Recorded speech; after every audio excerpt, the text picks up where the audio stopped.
When 22-year-old Elena Rossi posted her final #OOTD outfit of the day in her tiny Atlanta apartment in 2018, she felt a profound emptiness. She had 1.7 million Instagram followers, a modest sponsorship deal with a fast fashion brand.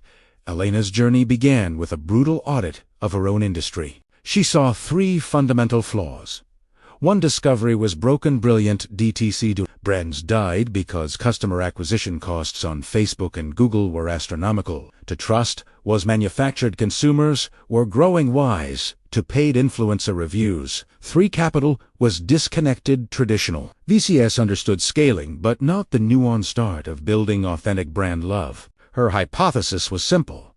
What if a fund could be its own distribution channel? What if she could invest in brands and then launch them not with ads, but with authentic, integrated storytelling to her massive, engaged audience? Her first move was to liquidate her influencer career. She sold her entire wardrobe of sponsored clothing, ended all non-essential brand deals, and used the $87,000 she netted as her first fund. She then did something unheard of. She publicly announced she was becoming a venture capitalist. The internet mocked her relentlessly. Comments ranged from "stay in your lane, sweetie" to lengthy LinkedIn essays on why influencers lacked the rigor for finance. Undeterred, she spent the next 6 months in a self-directed MBA from hell. She cold-emailed 200 founders, offering free marketing strategy in exchange for teaching her about cap tables, term sheets, and unit economics. She learned to code to build basic financial models. She realized her edge wasn't in financial engineering, but in narrative engineering. Lumen's first investment was a bet on herself. In 2019, she discovered Aura, a then-unknown brand creating biodegradable, sensor-embedded planters for urban dwellers. The founder, a soft-spoken horticulturist, had a stunning product but no marketing budget. Elena invested $25,000 at a $1 million valuation, nearly all her remaining capital. Instead of just writing a check, she became the launch campaign. She documented her own journey of killing every houseplant she'd ever owned, then chronicled her experience with Aura over 90 days in a raw, serialized story across Instagram and a new podcast. She didn't say, "Buy this." She showed her failures, her learning, and the product's role in her life. Her audience saw her not as a promoter, but as a peer. Aura sold out its first year of inventory in 72 hours. The company was profitable from day one. Within 18 months, it was acquired by a home goods giant for $55 million. Elena's $25,000 returned over $1.3 million.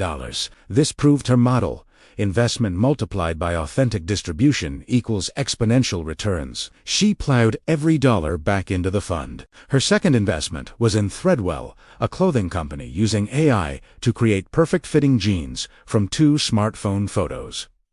Again, she invested early and became the lead story. The launch campaign, built around the universal frustration of Jean Chopin, went viral, driving 500,000 people to their wait. Traditional VCs took notice. In 2021, she raised Lumen's first official fund, $25 million. The twist: her limited partners LPs weren't just institutions. She reserved 30% of the fund for 50 of her most engaged followers. Nurses, her defining moment, came during the 2022 market crash. While other VC firms retreated, Elena doubled down. She believed that in a downturn, authentic brands with loyal communities would thrive. She led a seed round for Hearth, a SaaS platform helping small food brands manage subscriptions and community. Using her distribution, she helped them onboard 1,500 small businesses in 6 months. When the market rebounded in 2024, Hearth was a category leader and was acquired for $850 million.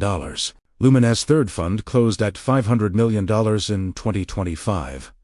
Elena's unique venture distribution model was studied at Harvard Business School. She owned 40% of the management company and a significant stake in dozens of portfolio companies. Her personal net worth crossed $900 million. But more than the wealth, she achieved something rare.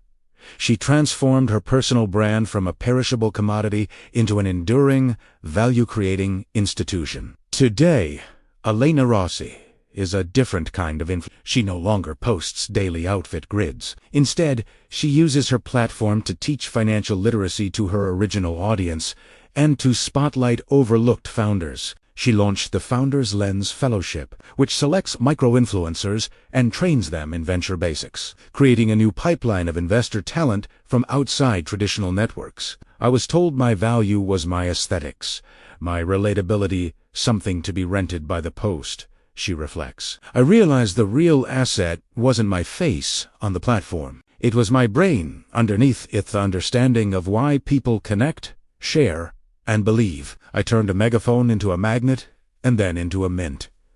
Motivation and inspiration.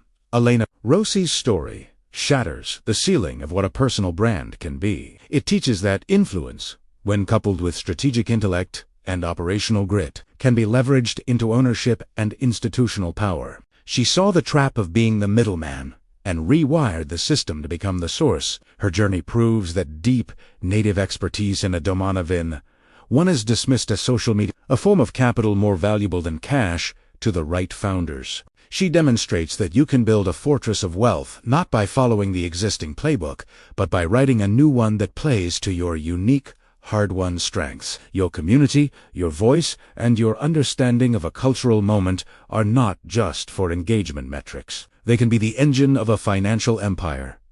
Don't just rent your attention. Build with Italiano.